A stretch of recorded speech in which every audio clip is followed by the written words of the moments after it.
Welcome to It's Getting Better All the Time Mental Health Outreach with your host, Sister A. Legree. You can find out more about us by logging onto our website at igbatt.com. Again, this It's Getting Better All the Time Mental Health Outreach, providing information and support while encouraging hope and faith. And I wanted to talk today about when to get help. And I'm hoping that this is working for me here. Trying something a little new here. When to get help. Let me see if it goes down here. Um, just want to make sure you can see it. Okay, looks like you can. So, okay, when to get help. And I'm going to read from this and then I'm going to talk as well. So, again, it's getting better all the time. Mental health outreach, providing information and support while encouraging hope and faith. Log on to our website at igbatt.com. And before I forget, this is November the 2nd. In January, we're going to be doing some, for people who live in the Washington D.C. area, we're going to be putting some boxes together for the holidays.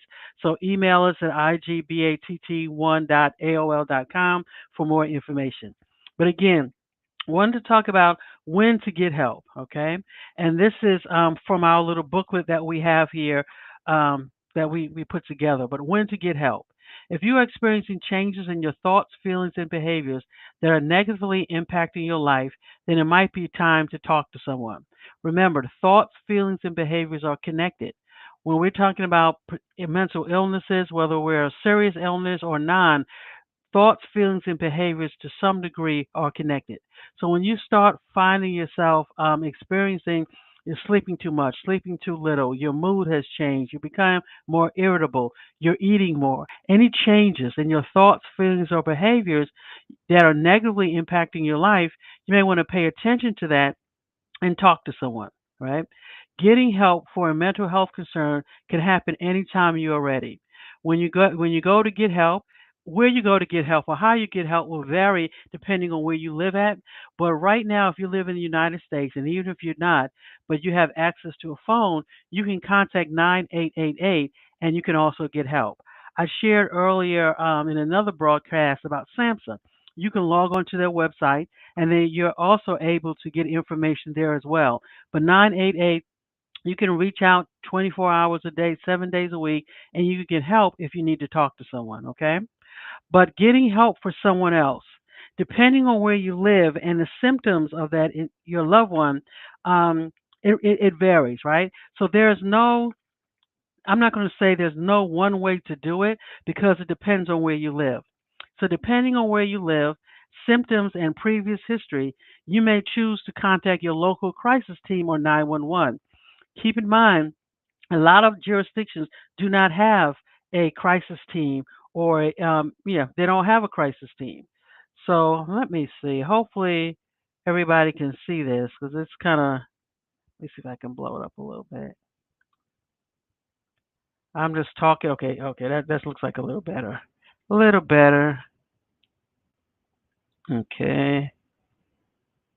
So hopefully people can see it. Okay. Let me see if I can move this out of the way and make it a little better for people.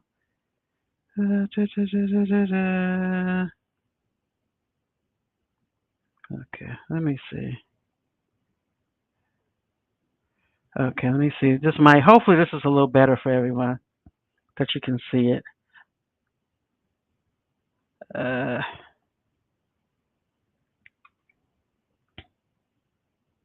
Okay, so depending on where you live, like I said, symptoms and previous history, you may choose to contact your local crisis team. Every place doesn't have a crisis team, so you might have to think about 911. But a crisis team consists of a group of mental health professionals who will, once you call, respond to you at your location. The crisis team can help navigate you through the mental health services in your area, triage symptoms, arrange a follow up appointment, and assist you in getting appropriate help. The crisis team, after assessing your situation, can sometimes help to defray an inpatient hospital stay, encourage medication use, and stabilize symptoms until a clinical provider can see your loved one. Sometimes, however, the crisis team may decide that an inpatient stay is needed. If they do, They will help to arrange transportation to the hospital. But please understand that even if the crisis team feels that your loved one should be admitted, the doctor at the hospital may not agree. So what am I saying here? So again, let's just say you have a crisis team in your area. You call the crisis team comes out. And if you're not sure if you have one, again, you have to assess the situation. If it's an emergency and you feel like you need to call 911, then that's what you should do. Okay, so let's get that out of the way. But if you're not really sure, you can call 988 and get some support. But if your area has a local crisis team, you want to make sure you have that number. Here's the thing. If you are living with someone who have a serious and persistent mental illness, as I shared before, serious and persistent mental illnesses, you can anticipate a relapse. You can anticipate increases or changes in symptoms. You can anticipate any type of a change because we're talking about an illness that has to be managed, and because it's an illness that has to be managed, you should be prepared. You want to be prepared. You don't want to be taken off guard. So if you are living with the symptoms of depression, schizophrenia, or bipolar, and you know that gets your symptoms get very severe, you want to have that crisis team number. If you are living with a loved one and you know their symptoms get severe or they have serious and persistent mental illnesses, you want to have this information pasted somewhere, the number to the crisis team. Ideally, you should also have the number to their treatment team if they're connected to a treatment provider. That's ideally should be the number one thing that you do, but just say you don't. So you call the crisis team. The crisis team will, they'll ask you questions. Let's just say they come out. They come out to the situation and they will talk to your loved one. They will talk to you.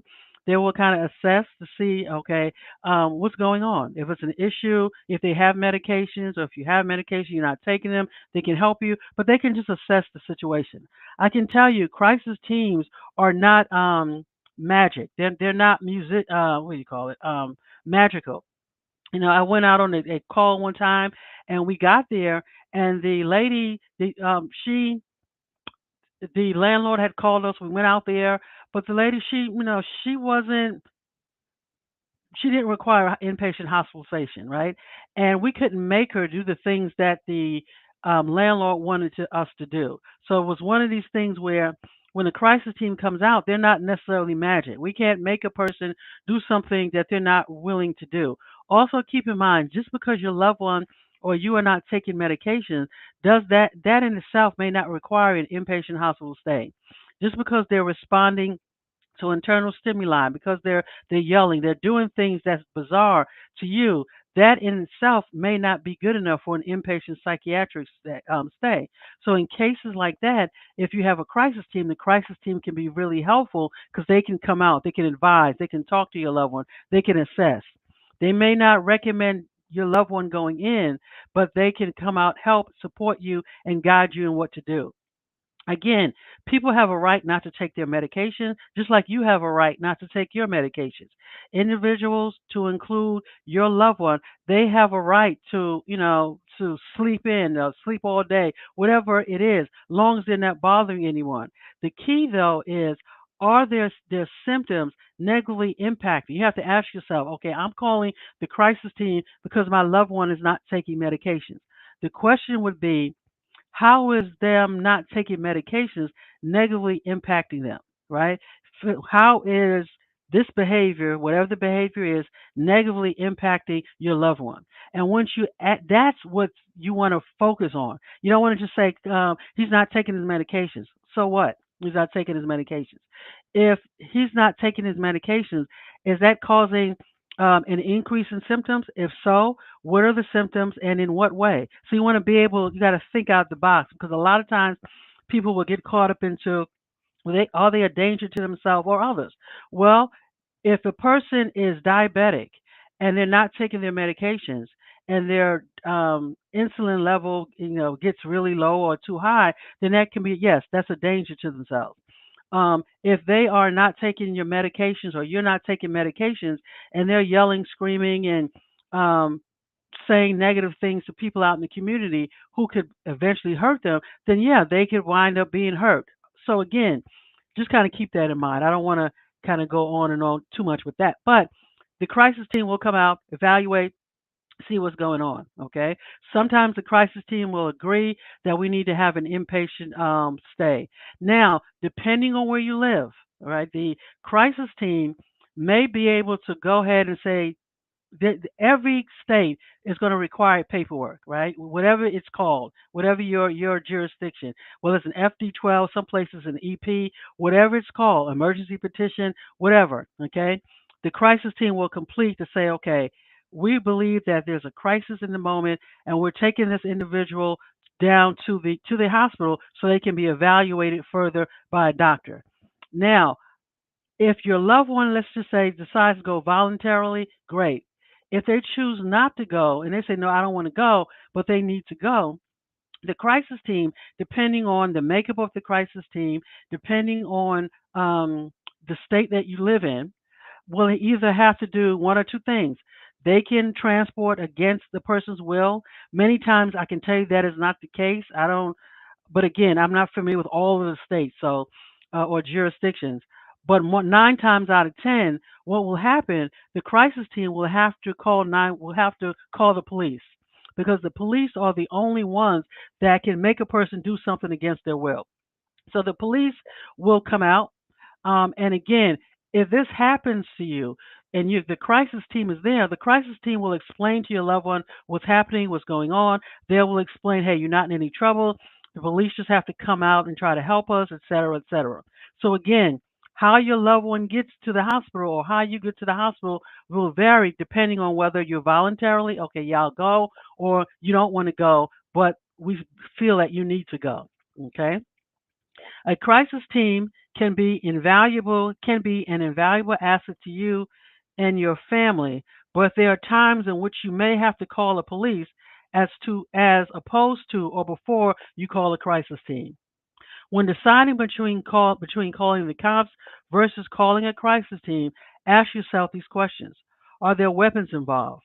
Is there actual violence or issues related to safety present? A crisis team consists of a group of mental health professionals, not necessarily police officers, okay? So again, certain areas, certain places that you go to, you may be able to what's happening here. You may be able to may consist of police officers, but many times that is not the case. Many times the crisis team consists of a group of mental health professionals. You may have a police officer every now and then. Again, that's I don't know any places that do that, but I'm sure they do. But you have access to call the police will come out. A lot of times, when the crisis team is called, depending on what you say on the phone, the report that you give, the crisis team will call the police, and the police will come along with the crisis team or so it depends on what you say. But if it's an issue where you know is related to violence, if it's an issue where weapons are involved, then you want to just go ahead and call the police because the crisis team, when they ask you these questions about weapons, et cetera, they're going to just call the police anyway. So again, just kind of keep in mind. But I think it's important to know, and let me something is going on here is that even if, let's say, the crisis team or the police determine that your loved one needs to go to the hospital, and let's just say they get to the hospital, there's no guarantee that they're going to stay there. Because once they get there, it's really up to um, the doctor there to say whether your loved one, and I just want to kind of go through here.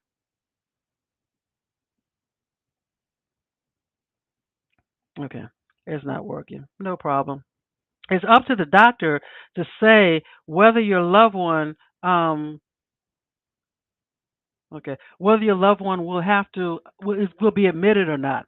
So what happens is, let's just say now they're at the hospital. Now that they're at the hospital, the doctor or a mental health technician or clinician will assess your loved one. Once they assess your loved one, they will decide, okay, should he or she be admitted? Many times they may not decide to admit. And I point that out because this is where you may have to advocate either for yourself or for your loved one, depending on the situation. You may have to say, if you can, you want to go along with your loved one to the hospital. If you can't, you want to have be talking to them on the phone. Many times they're going to call you, but you want to talk to them on the phone and you want to explain why you called, why you feel that they need to be admitted into the hospital. Because a lot of things can change. The doctor may decide, okay, this person has a your loved one has a primary care doctor has a mental health team. Let's connect the person with the mental health team. They may call them up while they're in the hospital, and while they're there, they may make some changes to the medications and send your loved one or you back home. Or they may decide, okay, let's give them some medications here, let's keep them for a few hours, and then we'll send them back home. Again, there's no guarantee that the doctor is going to agree with you and say we need to admit them. So that's why it's so important for you. Okay, if it's really important to you that you're there. It's really important that you advocate that you're there and you explain to the doctor, okay, what's going on? Why do I feel that my loved one needs to be admitted? Why do I think he or she needs to? I'm sorry, I'm just going to bring this back. Why do I think they need to be admitted, right? What are you seeing? And again, as I said before, I don't know if I said it in this broadcast, it's not necessarily about, one moment, I'm sorry, I'm just trying to bring this back up again. It's not necessarily about, um,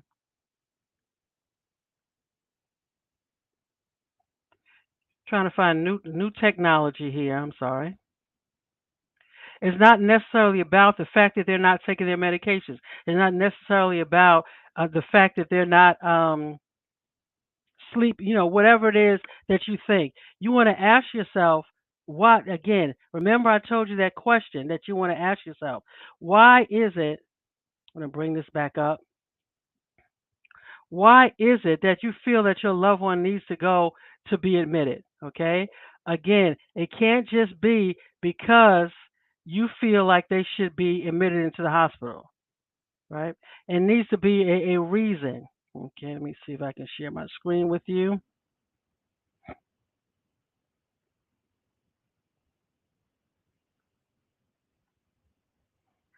Okay.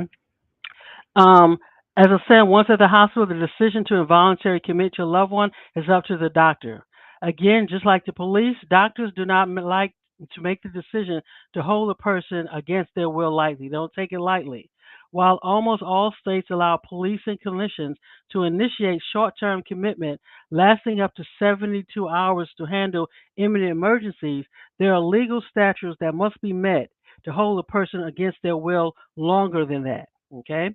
So again, what am I saying? What I'm saying is that your loved one, once they get to the hospital, if you feel that they need to be admitted, you may need to be prepared to advocate. Right? You're gonna have to be able to say why. Okay, why do you think? And it can't just be because they're not taking their medication. So what? As I said before. And I harp on that because a lot of people mistakenly think that's enough, and many times that's not the case. So again, let's just say your loved one now is admitted into the let's just say the doctor decides to admit your loved one, or you decide to, you're admitted. Once you're admitted, it's not like back in the day, 50 years ago, where people could stay indefinitely. The plan is to stabilize, the- to safely stabilize, get your person back on their medications, get you stable, and get you out of the hospital back into the community. That's important to remember because a lot of times, a lot of family members or yourself might think your loved one may be gone for a long period of time, and that may not be the case. So again, if there are some concerns that you have, you want to be there at the hospital. You want to be there. You want to know who the attending doctor is. You want to know who the resident doctor is. You want to know, you want to be there because the clinical social worker. You want to be there to figure out what's going on with your loved one and to advocate for them. What's most important is while you're at the hospital, whether it's you or your loved one, you want to ensure that you leave the hospital with a good discharge plan. What does that include? You need to have an appointment made for you. You don't want to just leave the hospital with a phone number and saying, "Okay, call when you get there, whenever you feel like it." No, they should ensure that you have a date, a phone number, an address of your next appointment. Number one. Two, you want to be able to know what's going on with your medications, right? Are they going to give you a prescription, which many times they do? Are they going to give you some medications? Whatever it is, you want to know what the next steps are. What's the next step for your medications? Okay, so you want to make sure while you're in the hospital, because to me, being in the hospital is like the first step. No matter what happens, being in the hospital is like starting all over again. Because now you're in the hospital, you're stabilized, you got your discharge planning, you have your appointments, you're connected to resources out in the community. So now that you're out of the hospital, it's important that you follow up, right? Following up with your treatment team, your outpatient providers can decrease the number of relapses that you have or crises that you have. It can decrease the number of times that you'll have to call the crisis team or the police to come out to your home because either you or your loved one are not feeling well. Okay, so because when you're connected to a crisis team, not a crisis team, a outpatient mental health clinic, you have a community, right? It's not just the psychiatrist, it's the clinician, it's the case manager. It's a whole team that you're connected to. You other peer supports, people who are living with serious and persistent mental illnesses or illnesses just like you are or your loved one are. So you have a team. So it's important for you and your loved one to ensure that you follow up with your outpatient providers. Once you're there, if you're the loved one, try to go. That's the one of the most important appointments that you can make is going with your loved one to the appointment for the first time after that hospital visit. Because while you're there, you're able to ensure that when your loved one is filling out the paperwork, your name is on the paperwork. They have uh, uh, uh, they're able to call you. You sign the authorization to release of information which allows you and the providers to talk freely. Okay, you're there. You're able to ask questions. You're able to you know, share your input, talk about any concerns that you might have as well for that first time. And you don't have to take over the entire session, but you want to do that for at least for a little, first few minutes and hey, explain to them because you want the treatment team to know that hey, I'm here. If anything happens, this is my face. I'm concerned about my loved one. Why is that important? It's important so as time goes on, and if something begins to happen, because I remember, as I said, serious and persistent mental illnesses is not uncommon to have relapses. It's not uncommon to have changes in diagnosis or changes in symptoms, especially during stressful times. So you may find yourself as the loved one, as a family member, friend, or whatever, may having questions. But if you're there and they know who you are, the treatment team knows who you are, you can pick up the phone. You can say, "Hey, this is what I'm noticing about my loved one. What should I do?" Someone, instead of the crisis team, someone from the clinic may come by. Someone from the clinic may reach out to your loved one.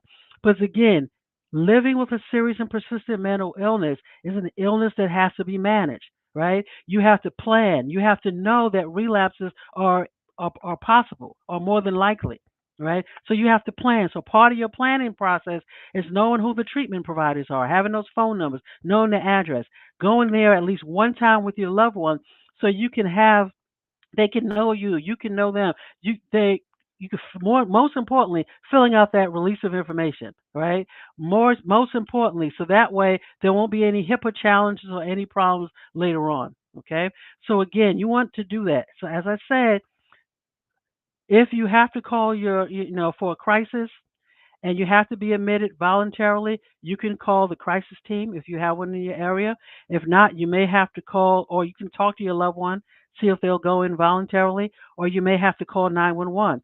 If you call 911, make sure you let them know that it's not an emergency. I mean, it's not right. That is your loved one is not a danger to him or herself unless they are. Um, if you have to call the police and you police show up, you want to meet the police, okay? So again, what does that look like? You call 911 to say the police come out. You want to be the first one that the police see. And when you meet the police, you don't want to be overly and I know you can be anxious and all that stuff, but you don't want to be overly anxious as much as possible because remember, the police don't know your loved one. So if you meet the police with, oh my God, I don't know, he's doing this, she's doing that, okay, that's going to put the police automatically up on edge.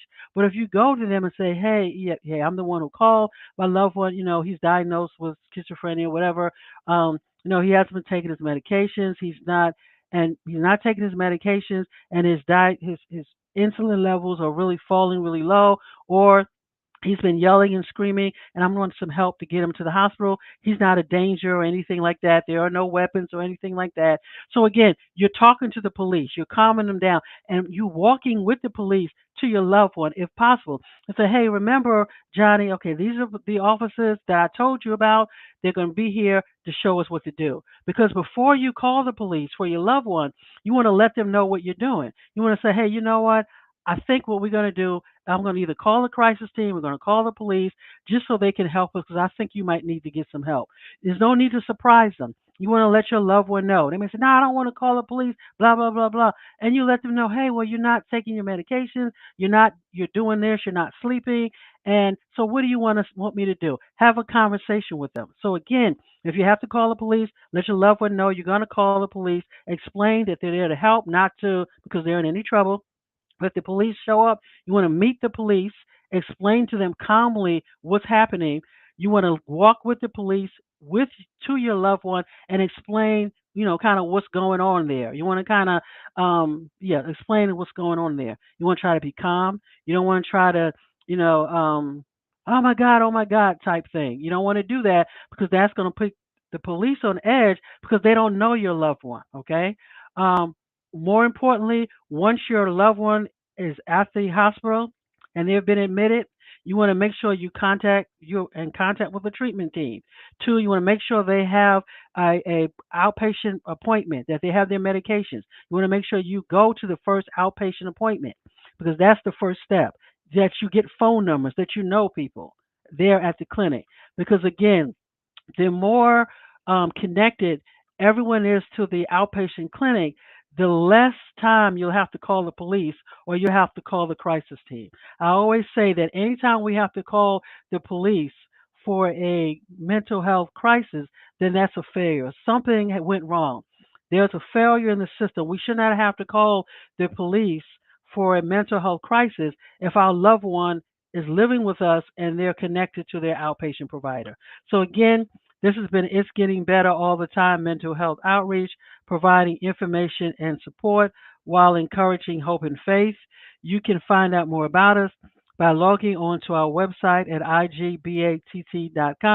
Again, I hope we said something that was helpful. Um, Trying something new here with our technology, so we'll get it together. But again, igbattmho.com, providing information and support while encouraging hope and faith. You can email us at support@igbattmho.org. God bless you.